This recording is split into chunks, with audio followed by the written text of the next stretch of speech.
Okay, welcome back to the United Pubcast, the podcast of the official Man United Supporters Club here in Sydney for your 1-1, or not your 1-1 draw, but the 1-1 draw review against Atletico. I always call them Atletico Madrid. Atletico Madrid, if I get my words out. Sorry, a little bit flustered, but apologies for the hour delay. Larry was supposed to be with us at 6:30, said push it back to 7:30, but as you can see, Larry is not with us. Josh has made a substitute appearance off the bench, as always. Thank you, mate. How's your day been? Yeah, good. I mean, can't complain. A lot of us would have taken that result anyway at the start of the game, so they're pretty happy. Followed on from a few good weeks supporting United, some good wins, some good performances. Maybe not so much tonight in terms of performance, but definitely nothing to be really sad about. So happy days. Yeah, that's the thing. I think I was just talking to you off air there. I think the result, I was quite pleased with the result at the time. However, the longer the day went on, the more pleasing the results seemed, because I always look back and you think, okay, yes, they are in poor form. Atletico Madrid, very similar form to United, having a similar season. However, they are the Spanish champions. So when are we sort of going to turn our nose up at a draw away at the Spanish champions, especially in the type of form we have been in this season? But I will just say good day to some guys in the chat. Appreciate all your patience and joining us this evening. Sam, as always, any lads just drove for 10 hours with Rhythm is a Dancer on repeat. I think a lot of people are doing the same. My bus today, the school bus, I took the kids out to sport, and they had one of the speakers connected to an iPhone, and they play their music. And if it's not too loud, you let them play it. And I wasn't happy with the choice of music, so when I got the iPhone, the one that's provided for them, with all the sort of music, the eligible music, and searched for Rhythm is a Dancer, put Rhythm is a Dancer on for about 20 minutes. So they didn't really complain, so I was glad they didn't complain. It's been in my head as well.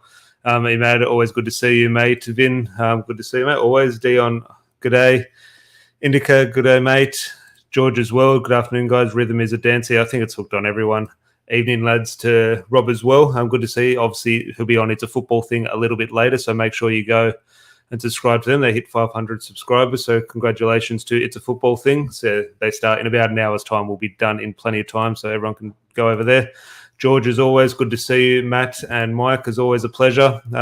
Well, the comments are flying in. I'll get to as many as I can throughout the stream, but we'll try and keep the conversation flowing. So apologies if I haven't said good day to you, but everyone is more than truly welcome. Larry could be joining us halfway through the stream, maybe another substitute appearance, but we'll get to that when he does make an appearance. But first of all, the way we start the podcast, any match review, Josh, is always the starting 11. We always have these predicted 11s in the preview, and you think, okay, I can see him playing this player, or I can see this happening. I don't think one Manchester United fan around the world picked that start 11 against Atletico Madrid. I just want your first two thoughts on it. First of all, what did you think of it? And then maybe the second question, because I haven't heard anything. I didn't see any of the pre-match comments besides McTominay was ill. Did Ralph Rangnick give a reason as to why Lindelof was the right back over the other two right backs? So was there a reason there, or I didn't hear anything? No, I didn't hear anything. I was shocked as you were. I mean, I listened to the press conference yesterday with Bruno, and he didn't allude to anything. I actually didn't realise McTominay was ill until the starting 11 came out today. The back four was the back three. I don't know how you want to interpret it. I think it was a back four. I think we're 100% sure it was a back four. It was a bit of a shock with Lindelof on the right-hand side as fullback. I think a lot of people in the comments were saying, possibly it could have been a three at the back with Rashford or Sancho as a wing back, but I just couldn't see that happening. And I think as more and more as the game went on in the first half, it definitely wasn't the case. Definitely a shock here. Apart from Scott not starting because of his sickness, I think nothing else really shocked me in terms of the starting 11. Maybe possibly Rashford starting on recent form, but the Champions League is never really terrible in the Champions League. Rashford, I think he's actually scored a few goals this year in the Champions League, so it wasn't overly a shock besides the back four.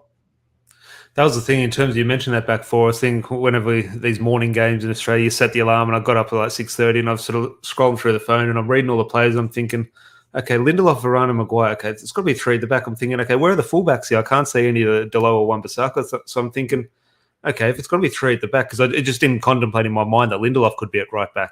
I'm thinking, hang on, okay, is this Jadon Sancho at right wing back or Rashford at right back? And I couldn't see that situation. And when I turned on to the app I use that has them displayed on formation, it did have four at the back. And it's weird. I think once under Jose Mourinho, maybe under Solskjaer, I think Lindelof did line up at right back once, which was interesting. But we'll get into performances, and especially I think one of the two biggest sort of discussion points in the perform. There's a lot of players perform badly, but it'd be interesting to get everyone's take on the two defenders, because Lindelof was the one who was shifted out to the right-hand side. Varane and Maguire sort of didn't really cover themselves in glory throughout the whole game, so it'll be interesting to get everyone's thoughts on that. My main takeaway, though, we're going to get into individual performances, and I'll get to all the comments in a little bit. But that first half felt bad. It was a really bad performance. Atletico were on top. At the end of the day, we were quite lucky to go in at 1-0 down. I think the ball came off Lindelof through no wrongdoing of his own, but it ended up rocketing off the crossbar. Could have easily been 2-0 down at halftime. So let's pretend we go in 2-0 down at halftime with the frustration over that first half performance. We'll be looking at that, and the people who hate Bruno will be blaming Bruno. The people who hate Rashford will be blaming Rashford. People who don't like Maguire will be blaming Maguire. People who think Ronaldo's too old will be blaming Ronaldo.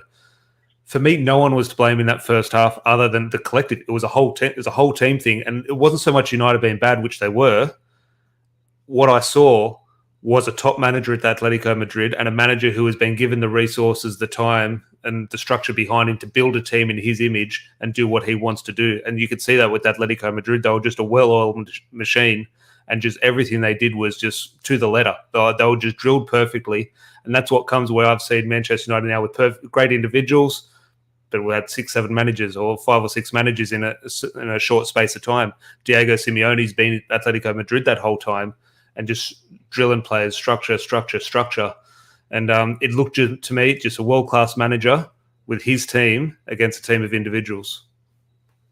And I think you hit the nail on the head there, Tom. I think with a team like Atletico, if you take the lead early on, it's very easy for them to play their football because they're just defensively solid team.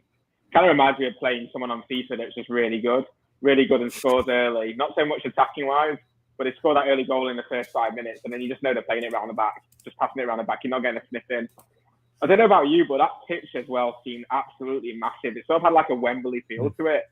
I know that's not an excuse. I mean, United should be used to playing on all types of pitches, but it just seemed like they couldn't get a foothold on the pitch. It was just chasing shadows from time to time.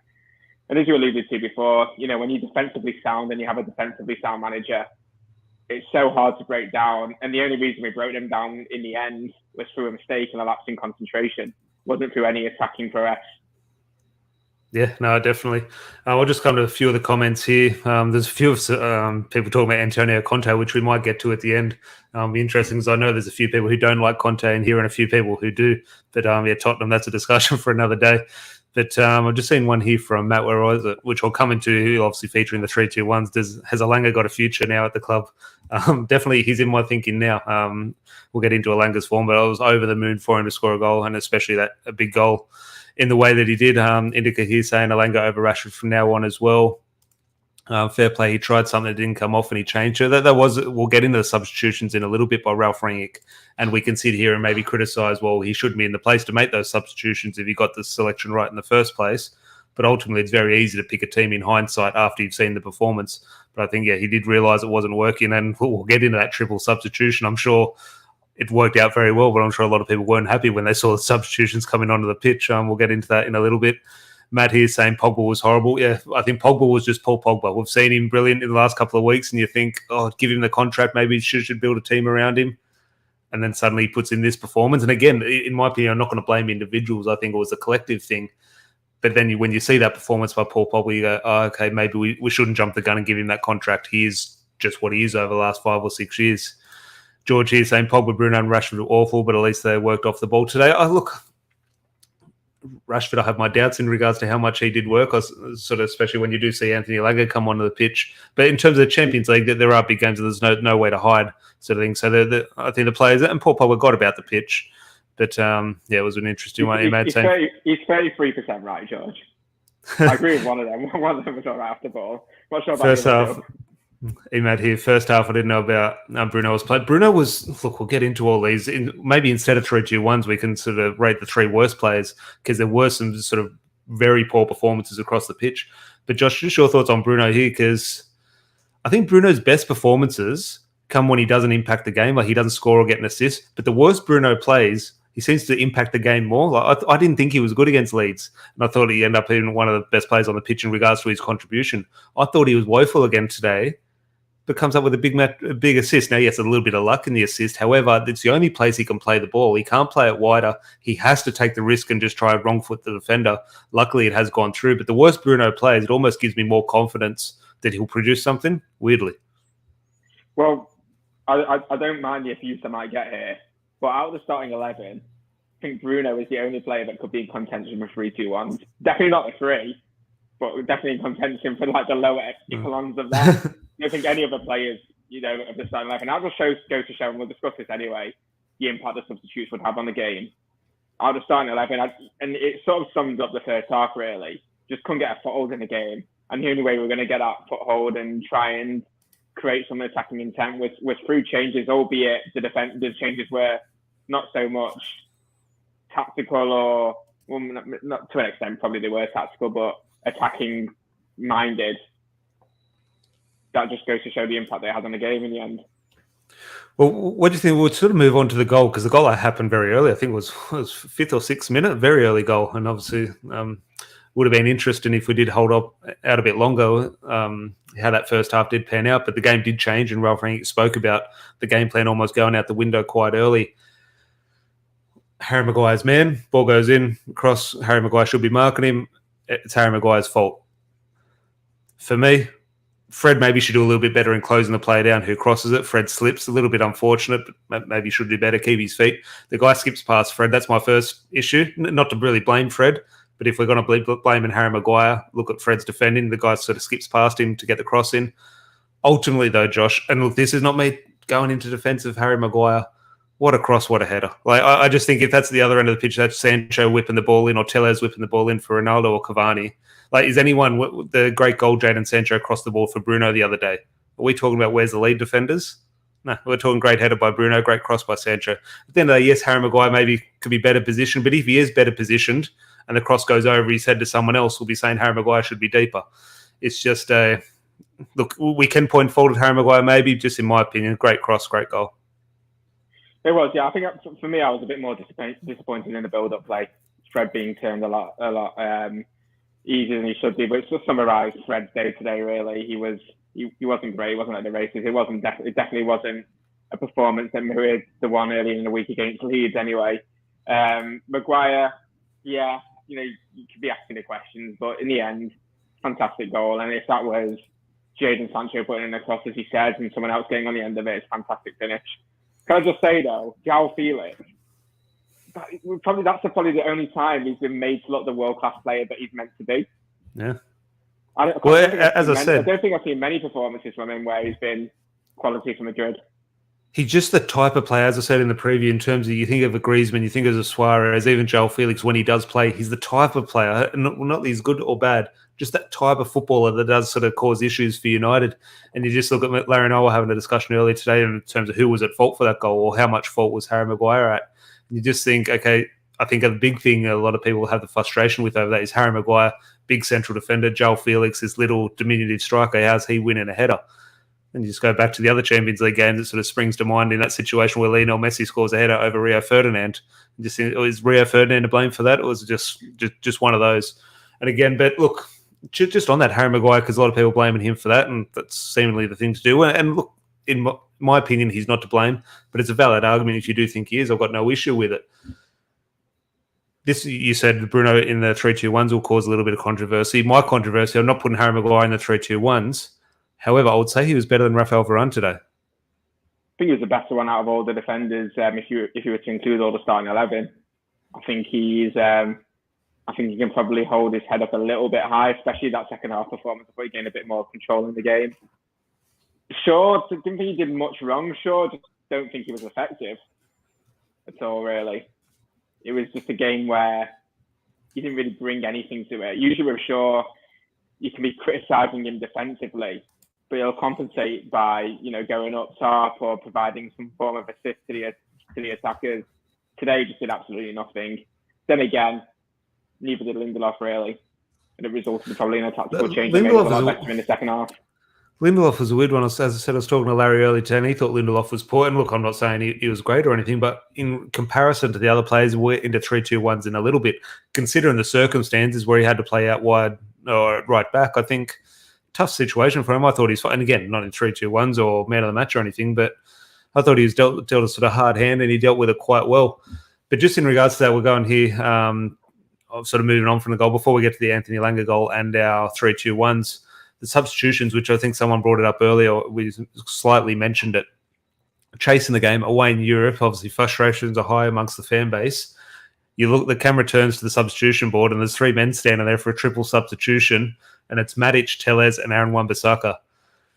In hindsight, or not in hindsight, sorry, looking back before the result occurred, what were you thinking when you saw those 3 coming on to change the game? I think because all 3 of them players came on at once, it's like, oh my God. It's like, you just thought there was no way back, really. I mean, what did you think of it? I think I would have seen it more positive if it was just the wing backs and then Matic maybe a little bit later on. It just seemed very negative from the Matic perspective. But in the end, it was perfect because Matic, I thought, was arguably one of our best players tonight. He established that controlling the game, the foothold in the game, to sort of lead the way to what would happen in the final 20 minutes of the game. I thought he was fantastic, actually. And there's not many games I say that about Matic. I'm one of the ones that don't really jump on his bandwagon.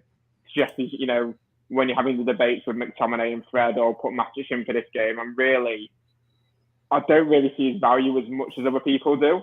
Maybe that's just me, and maybe that's just the way I like to see United play. But hold my hands up tonight. Superb. Did what we needed to do. And in the end, we got the rewards from it. Yeah, well, the substitutions were bang on. And speaking of substitutions, Larry looks like he has just made an appearance. So I'll bring Larry in to get his thoughts on it. Larry, g'day, mate. How's things? Larry, how are you doing, mate? Good. Sorry I'm late. On time. There's Larry time. Right on time, mate. Just on that, we're talking about substitutions. And give me your honest feelings, Larry, when we're chasing the game 1-0 down and the camera turns to Wan-Bissaka, Tellez and Matic to come on as a triple substitution. Give me your thoughts. I thought Rangnick was as nuts as Vladimir Putin. But you got to say, masterstroke, like you said, Josh. And at the end of the day, we have to admit, Ralph Rangnick's been I admit I frowned when Paul Pogba got subbed. Who did we get the result against? Leeds. When he pulled Pogba off for Fred. Fred comes on, scores the goal. Elanga comes on for Rashford. He scores the goal to close the game out. And you saw the same thing again today. So you have to say Rangnick's getting it spot on. Yeah, definitely. Well, the substitution was, I think Elanga came on for Rashford. I think Rashford survived that first substitution, did he? Or was it Tellez? But I think, well, anyway, Elanga does come on and pretty much his first touch does score the all-important goal. And I'll come to Josh in terms of your thoughts on the goal, because when I first saw him hit it, I wasn't confident with the strike. I thought, don't be going with the sidey foot there. You got to put a bit more pace on it. However, when the ball rolls past Oblak's positioning kind of makes the goal. So it was quite naturally sort of composed finish by Elanga. So fair play to him. But I just saw one of the stats that popped up on Twitter, I think it was from the Champions League account, saying he has become the youngest goal scorer in Manchester United history in the knockout stages of European football, or of the Champions League competition, which was one hell of a stat. You think some of the young players we have had come through, but so obviously a big goal. And it almost had that feel, I was thinking, the longer the game went on, and again, I'm trying to draw comparisons to last time we won the Champions League. Sorry, but that's what I'm doing.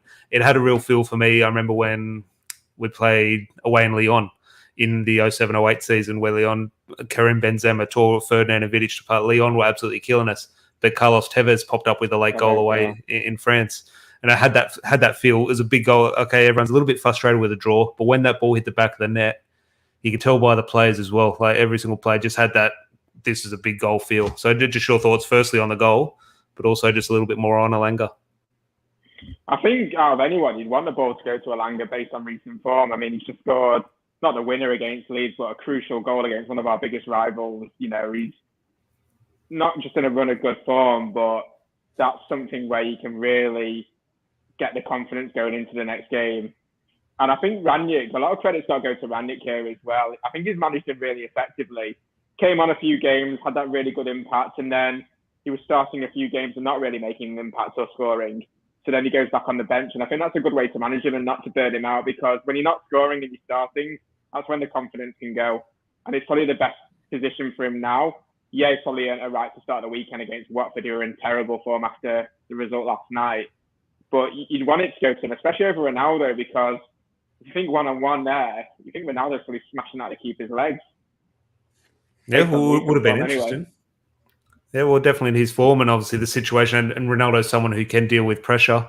But obviously, the Atletico Madrid crowd, they were really on top of Ronaldo. He wasn't quite in the best of form. So you usually do want those chances to fall to Ronaldo. But in this situation, maybe in that time of the match, it was probably a good thing it came to the fresh legs in ELANGA. But Larry, I'll just quickly go to you in regards to that. I did the video a couple of days ago on my thoughts on Anthony ELANGA, saying, look, I absolutely love the guy.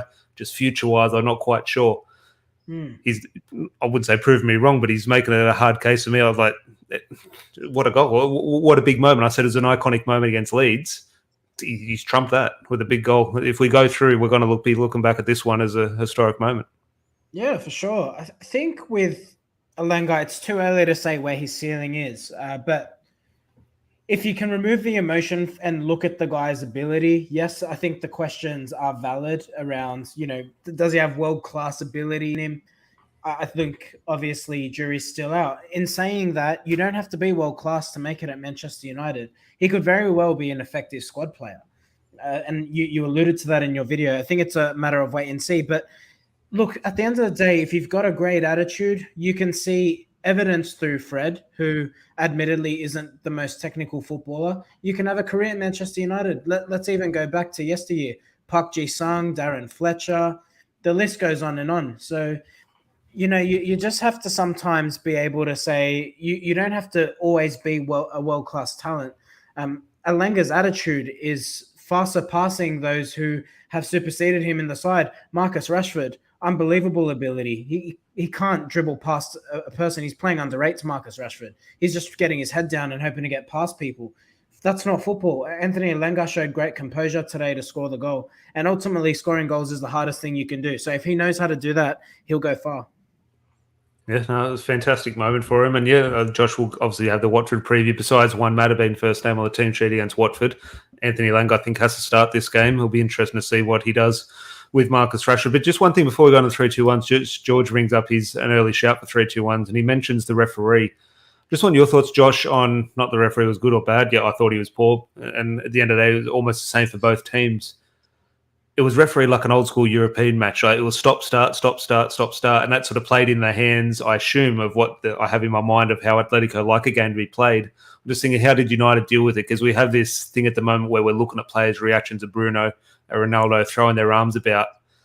But ultimately, we kept 11 men on the pitch against a team who are quite sort of versed in getting players sent off. So I'm just thinking, how do you think our players dealt with that type of match where it wasn't free-flowing? Like Leeds was stop-start a little bit, but it was end-to-end. It was sort of hectic. This one was very, 2 minutes of play, 30-second stop. 10 seconds of play, a 1 minute stop. It was a really old-school European match.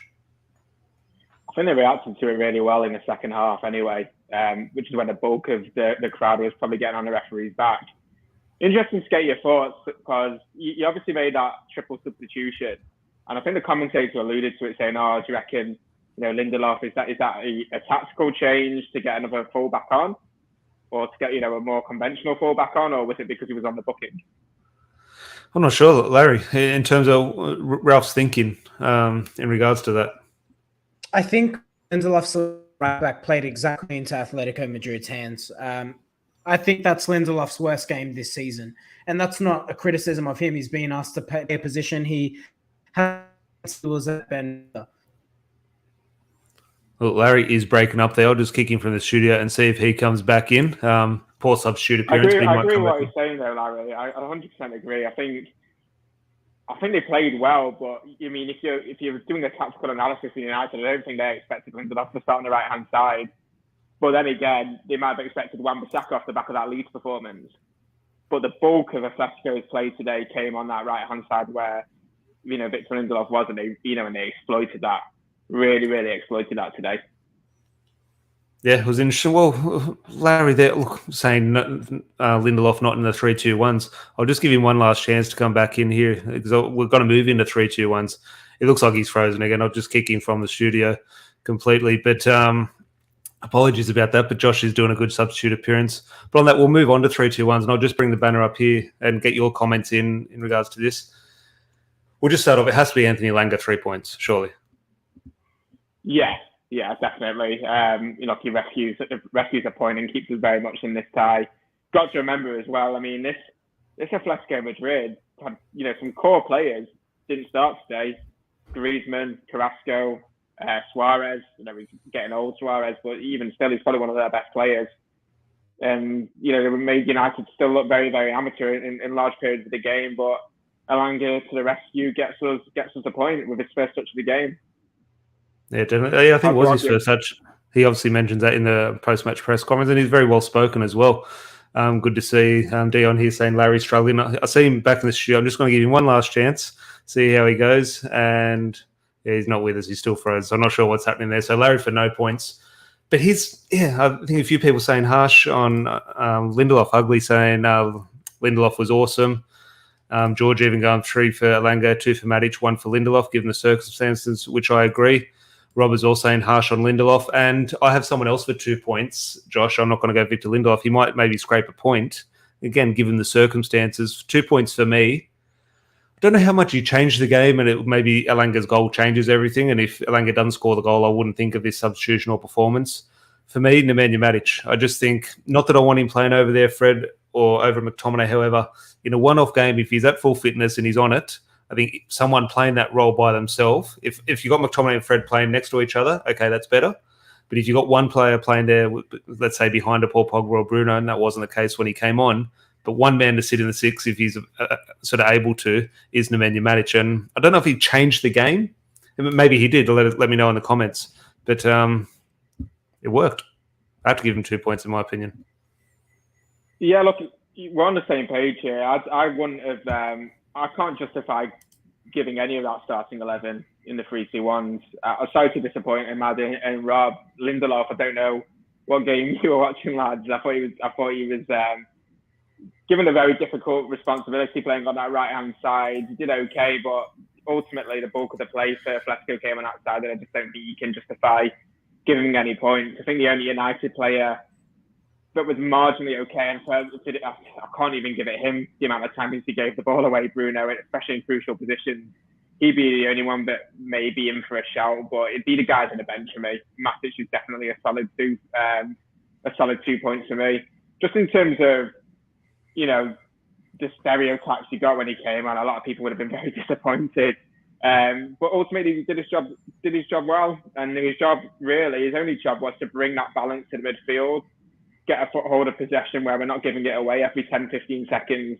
And ultimately, he did that. He did what he needed to do, and as a result, paved the way for the goal. Yeah, well, Ryan here saying Matic can't play 90 minutes, so has to come on and batten down the hatches from now. Well, he has done this job a couple of times in the last couple of months. He has come on and done quite well in the number 6 role.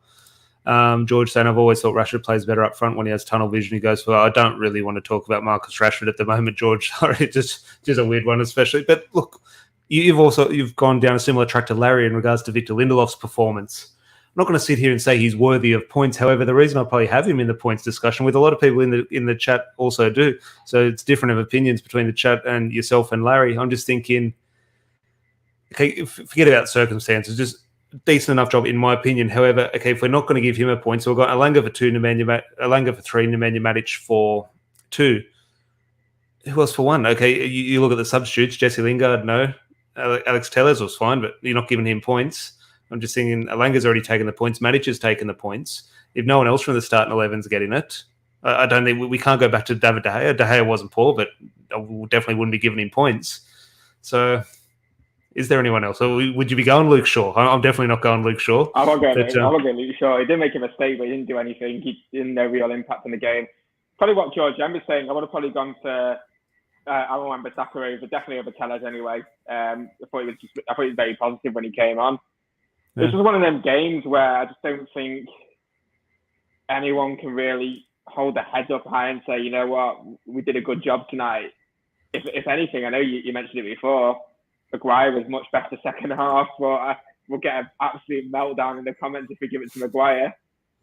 Look, we live in a democracy, guys. So look, if you give it to Lindelof.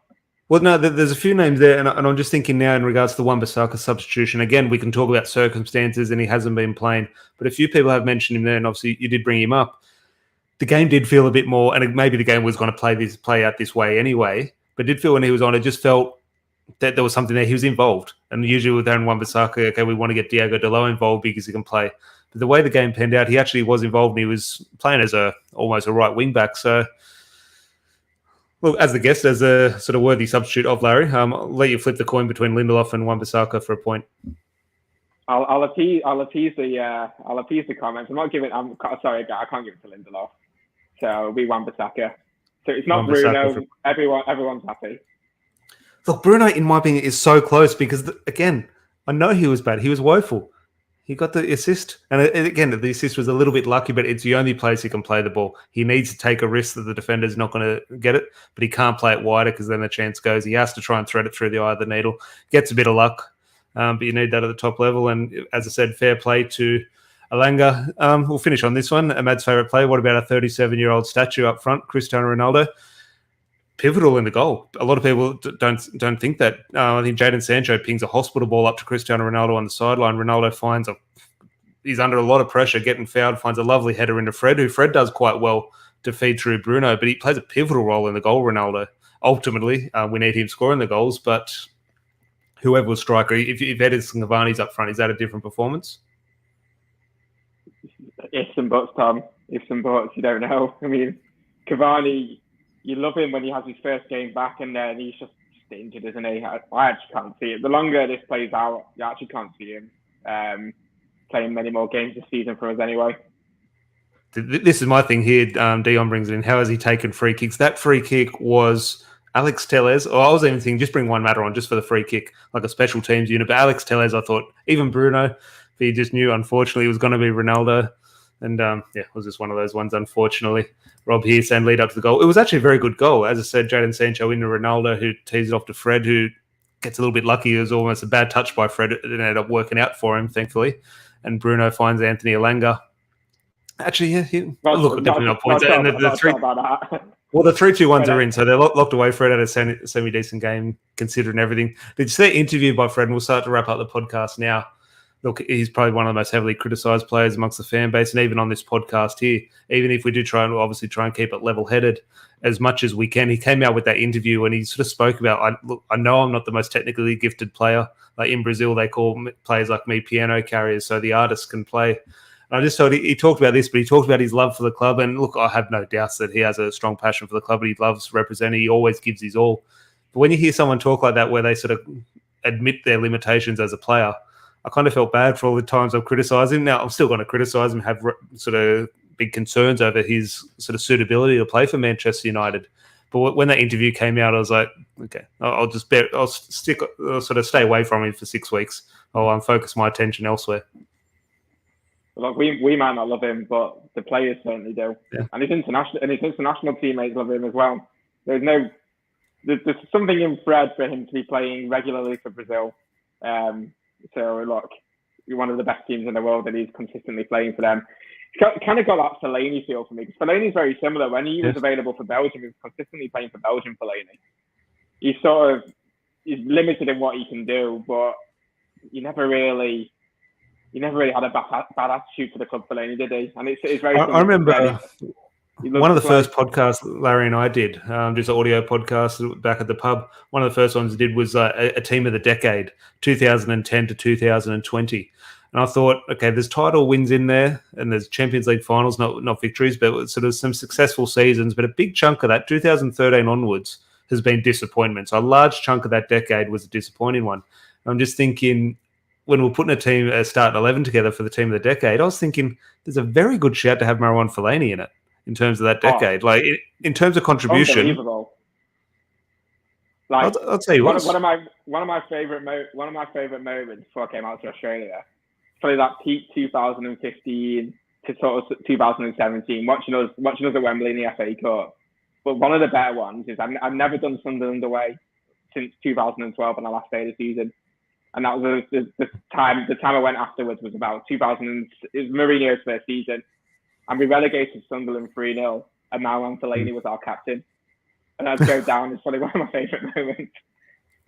I think he's one of those players that at the time very frustrating, and I agreed with Solskjaer's decision to sell him. I thought that was the right decision, but yeah, he did get a mad saying there, don't disrespect Fellaini. I think he did get disrespected, unfortunately booed a couple of times at Old Trafford.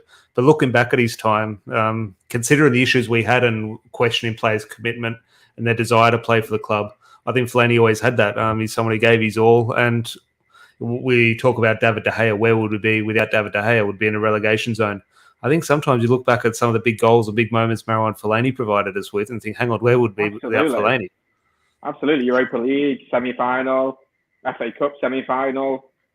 I think he scored in a build-up to the League Cup as well in Mourinho's first season. When he needed him, very, very, very reliable player. Very reliable player. Indica here saying Bruno gave the ball away 23 times, which I completely agree. I almost counted all 23, but one pass he didn't give away, and that's the reason we're still in the tie. Assisted the goal, so there you go. But the way Bruno plays, Ryan brings up here, the original target man. The way we're playing this year, I think we could do with Fellaini. Play him up front with Cristiano Ronaldo. I think we've got a deadly partnership. And George here. That's how times are going. Just to wrap up, Fellaini gave me my favourite Arsenal moment when we farewelled Wenger with a 2-1. Yeah, last-minute winner at Stretford End against Arsenal. Always a pleasure. But speaking of pleasure, always good to have you on, Josh. Appreciate the effort to get in and sort of replace Larry. He's having a few technical difficulties, but we do appreciate everyone in the comments staying with us and interacting. And so this is a good one today because usually it's a bit downbeat when we're talking about a draw, but in my opinion, it's a good draw. So there are plenty of different debates. A lot of people think Lindelof was the worst on the pitch. Some people want to give him points. So it was good today to get sort of many different opinions. But as always, it is always very respectful and sort of level-headed, which we do appreciate. Conte?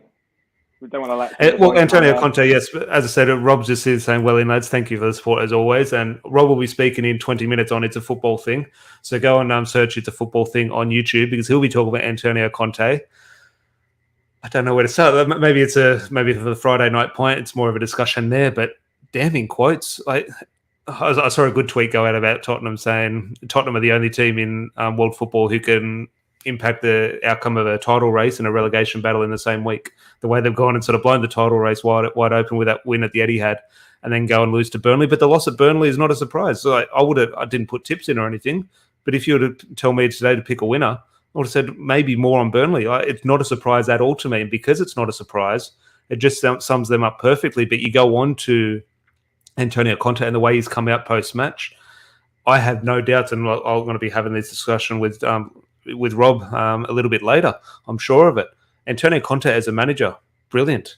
This is exactly why I didn't want him, because you're going to hit hurdles at Manchester United. That's going to happen. You're going to lose a lot of football games. He's lost a couple of games, and the toys have just gone straight flying out of the pram. And I'm just thinking that's not what a Manchester United manager is, in my opinion. No, and I think the damning thing to me is, and I think this is what I hate to use the term red flags, but when a manager rejects a club once and then ends up going to them 6 months later, there's a bit, you got to ask yourself a bit of questions. Is he invested in this, or what's made him invest in it? Whether it be just, the money. It's quite damning, really, to me. I like to hold my hands up as well about Ranić. Like, when Ranić came, I've said to you many times, he's a fraud. But I hold my hands up in a few games recently. He's made some very good tactical decisions. I'll give him that. Long may he continue. But Conte, I just don't know. I just don't think he can handle poor performing teams that are that is inconsistent. Which it's a good trait he has. It's a good trait he has to. We are inconsistent. We are inconsistent. And if he came to United, we might have a great result against the big team. Like you might get a result like that against Man City, where we actually outplay them and win, which rarely happens. I mean, we've beat City a few times, so I wouldn't say we've outplayed them. But when we have those games against Norwich, as an example, where you make those teams look you make those relegation teams look world class, like Ranić sort of done with United at the moment recently, playing the lower league teams and Solskjaer at the end of this tenure. Like Solskjaer doesn't react, but Conte's thrown his toys out of the pram. Jesus. Yeah. Well, it'll be interesting. Interesting couple of weeks. I don't think you get sacked or walk away, but it's an interesting situation. And just the last one on the manager merry-go-round, Ahmad Bielsa still employed. How? I hate seeing Liverpool win 6-0 because, my God, they're right back in the mixed title race, unfortunately. But Leeds losing 6-0 off the back of losing to us. I think they have Tottenham next. Leeds, Tottenham. I think that's going to be poised to be an absolute cracker. So I'll be definitely tuned into that. But Bielsa, I've been saying it for a while. I've said it since they came up into the Premier League. He's got some one hell of a. He's got Marcus Rashford, his PR team behind him. The way he gets away with no criticism is just unbelievable. But long may it continue. It would be great to see Leeds follow Newcastle down to the Championship, because obviously a big win for Burnley, and Burnley do have a couple of games in hand. But enough about Burnley, Leeds, and Tottenham. We're talking about Champions League round of 16s against Atletico Madrid. But we have had a 1-1 draw. If you are pleased that we are still in the tie and still have European football to look forward to, please do leave a like on the video. And if you are new, if you could subscribe, that would be great. Truly appreciate all the support. We'll be back tomorrow night. I might not be on, but if Larry gets his internet sorted, he might be able to get Josh on, or someone else in the comments to have a chat Friday night point. But I do want to get my 2 cents in that Juan Mata will be the first name on the team sheet against Watford on the weekend. Fingers crossed. Has to be, Josh, surely. Well, I woke up about 10 minutes before kickoff today, and the first thing I see is Juan Mata warming up.